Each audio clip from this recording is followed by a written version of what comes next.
I had a girlfriend, and whenever she invited me to group outings, such as when her coworkers went bowling or her friends went to a bar, she would ignore me when I arrived and for most of the evening. She spent almost all her time talking to others, which left me to spend the entire night talking to strangers. Why did I even waste my time going? Never again. Story 1.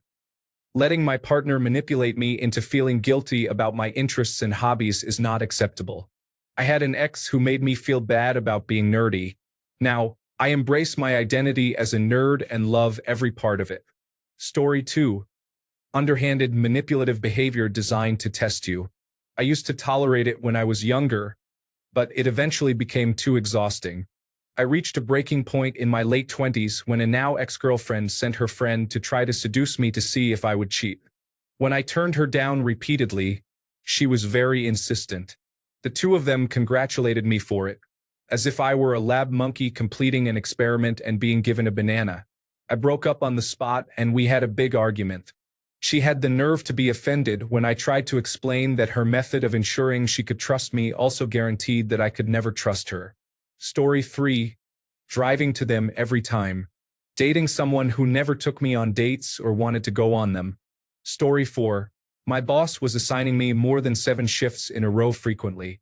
I emailed him about it, and he adjusted my schedule to be more reasonable. Story 5. Just because she is crying does not mean she is right. It does not make me abusive, and my feelings should not be invalidated.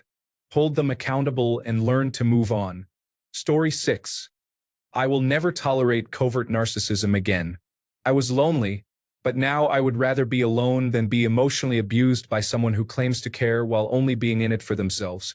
Story 7. People are taking advantage of me without me also benefiting from it. This applies to dating, friendships, family, and work relationships. The line between being useful and being used is simply whether I benefit in return.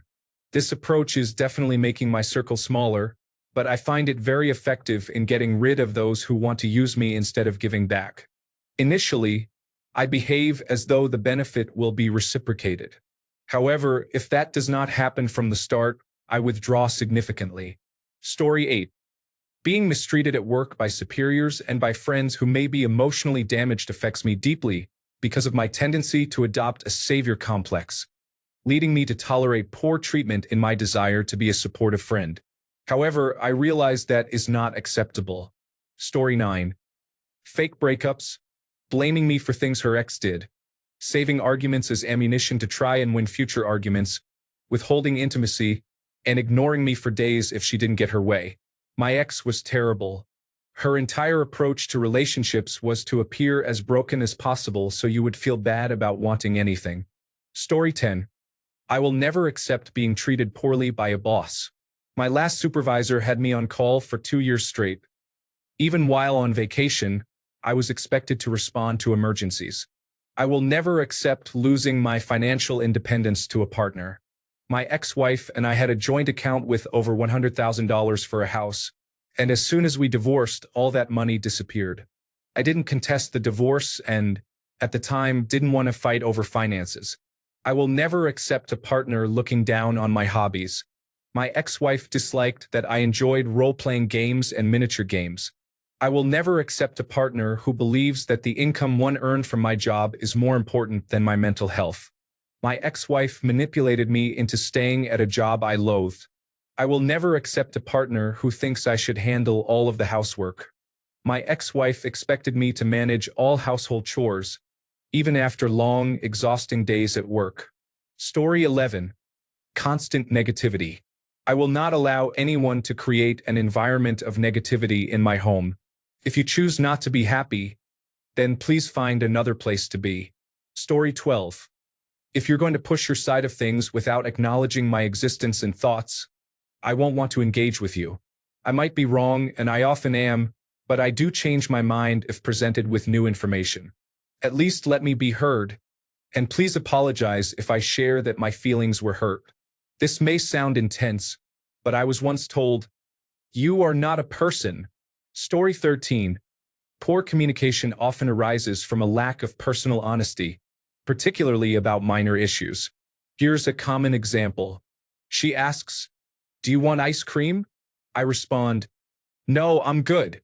She then becomes upset for the rest of the day because she didn't get ice cream. What she actually meant was, "I want some ice cream. Could you come with me to buy some?"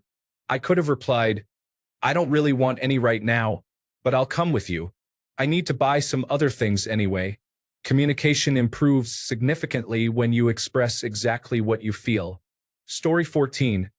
I was in an abusive relationship with my first real girlfriend when I was 18. She was a rape survivor but had a lot of anger inside her. I had to lie to my family during Christmas dinner one year, saying that I'd fallen over drunk, which explained the black eye. Whenever I tried to end the relationship, she would threaten suicide. One time, she was beating me, and I lashed out and hit her in the stomach. That was the final straw. I was becoming someone I wasn't. I broke up with her shortly after, feeling disgusted with myself and the situation. I have never hit a woman since and never will. Story 15. Guy friends.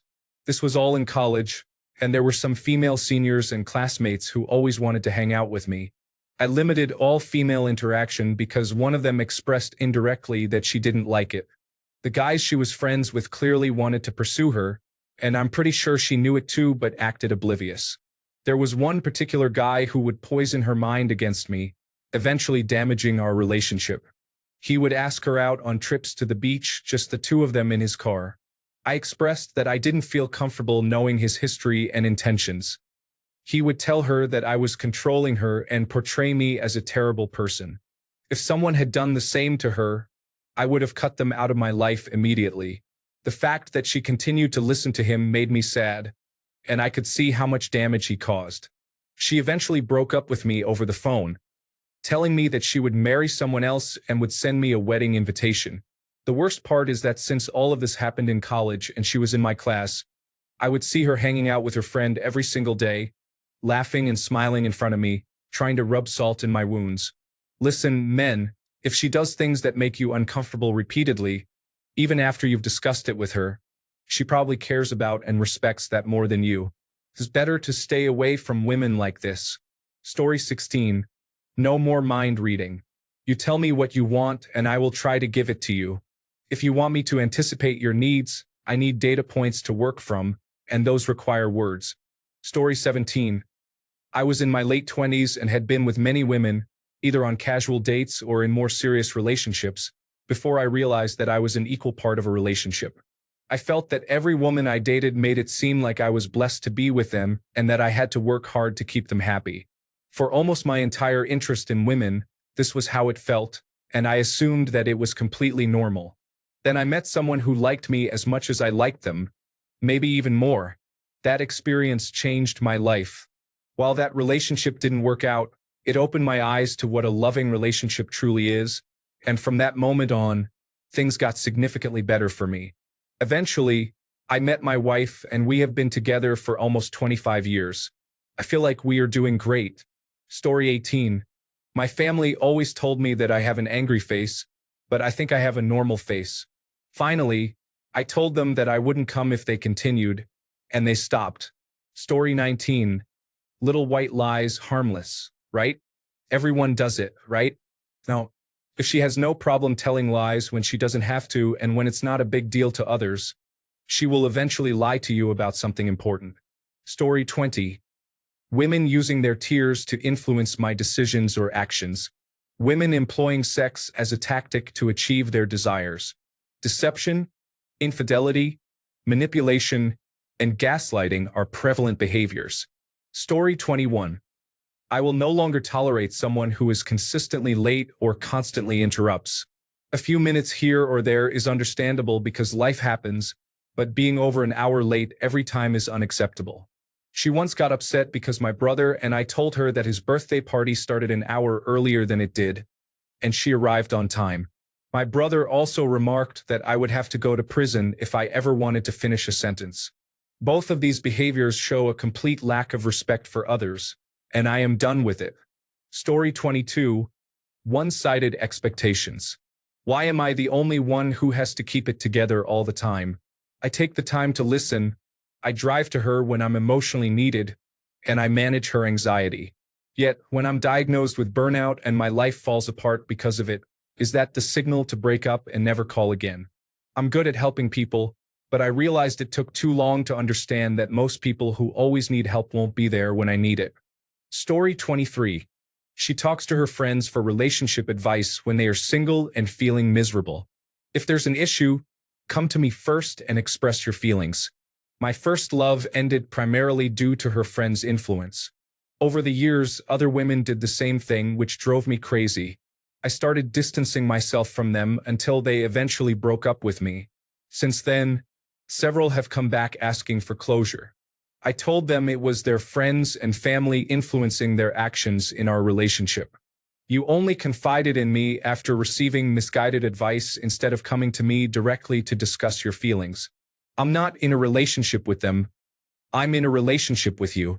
Sadly, they still didn't understand, and many remain single because they exhibited the same behaviors with the men they left me for. All I can do is laugh and shake my head. Many women have enemies in their circles, friends and family, that prevent them from being happy. This is why I choose to remain single. Story 24. I had a girlfriend like that. For a while, that was the only time I could spend with her. No one-on-one time. She never liked me. Never again. Story 25. I have been a doormat in many ways throughout my life. I have allowed people to take almost everything from me just to get along. I will not do that anymore. Story 26. Disrespect. Sexual deprivation. Ignoring and minimizing my emotions, feelings, wants, and needs. Emotional outbursts, attacks. Overwhelming me with negative emotions. Berating and belittling me. Physical violence. Mentioning sex with me and using the term grape. It feels like you assaulted me. From older family members. Name-calling and asserting authority they do not possess, such as, I am your elder, and you are not allowed to correct me or argue with me. Unbalanced relationships in which I give nearly everything and the other person gives almost nothing. Story 27. Disrespect. Before I realized my value, I allowed mistreatment from women. Never again. Communication and mutual respect are essential in my relationships. Story 28. Jealousy and guilt-tripping. Jealousy is their problem, not mine. It is something they need to solve, not me. It's not cute, it's not caring, and I have no patience for it. Guilt-tripping is something I am done with. I had an ex who guilt-tripped me constantly. I am not going to end up apologizing for her mistakes. Story 29. I was foolish to place myself last for the greater good of the family. In hindsight, I realize I was being used for my character, loyalty, and love. Never again. Story 30. I felt inadequate in the relationship because she was the engineer, and I could never understand things as well as she did. After a year and 8 months of dealing with her creeping inferiority complex, it all came to a head. I sensed that she was trying to fight a strange patriarchal standard, but in reality, she was just someone with no patience for anything outside her own, subjectively correct way of doing things. Story 31. Bad behavior. Being used. Manipulated. Fake friends who were only around because of access to substances and girls. Story 32. If she wanted to know if I was pleased with something, she would ask, "Are you happy?" Sometimes, she would talk to her food in a restaurant, saying, "Oh, Mr. Mashed Potatoes, you are so good." Story 33. Dealing with ultimatums that never favored me. In the past, I allowed people to give me one-sided options. After a few of these ultimatums backfired, I decided not to engage with them anymore. Story 34. I don't think I can date another active alcoholic. She hid wine bottles in her closet and concealed her recycling. She smelled terrible after a night of binge drinking. Her memory was fairly poor, and she hadn't turned 60 yet. There were many wonderful things about her, but when she drank, it changed her into a different person. I loved her when she was sober, but I resented the hurtful behavior she directed at me when she was drunk. Story 35. Asking me why I would say no to something took me years to understand that no is a complete sentence. Story 36. No insincere friends. No friends who were ever romantic interests from either side, and no people who liked you but whom you didn't like. Basically, only friends that you were never interested in or vice versa. That's just a toxic dynamic, and if they didn't understand and respect my discomfort with it, I would just move on. Story 37. My mom used to use reverse psychology to manipulate me during my childhood and teenage years.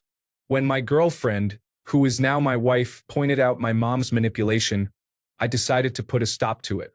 Now I keep my mom at arm's length. Story 38. I had an ex who did something similar.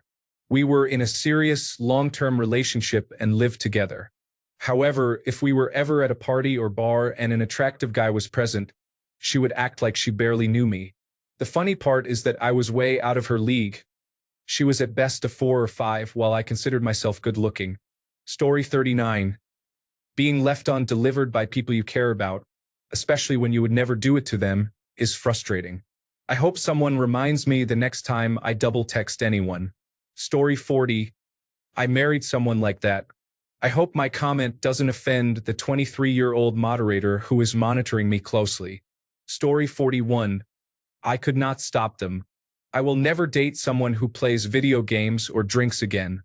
My spouse engaged in these activities and tragically took their own life in front of me. I will never trust someone who spends a lot of time on video games again. Story 42. Hey, parties are an opportunity to meet people you do not know. If you do not feel like going, just don't attend. Story 43. I can no longer soil my pants. It was acceptable when I was a toddler, but not anymore. I suppose as I get older, it may become more acceptable again.